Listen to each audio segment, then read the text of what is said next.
maybe you don't need driver. And the hand pieces.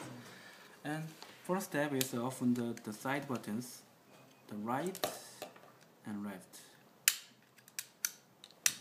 And big. Relax, yeah. Too long. Open these two. Okay.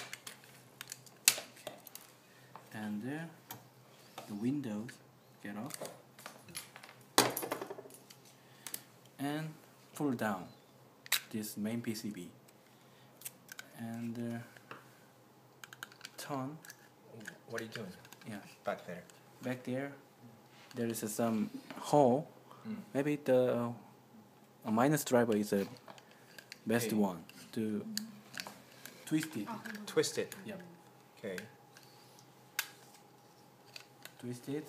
Yep. And take off this harness carefully. Carefully. Very good. Carefully. Okay, but Yeah. do you have to like push something to remove the wires harness? Maybe can you some just- pinset. Pinset is better than when you take off. And then you can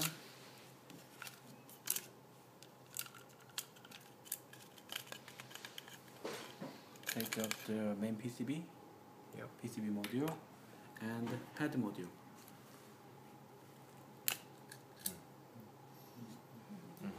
Okay. This is the disassembling method. Okay. Thank you.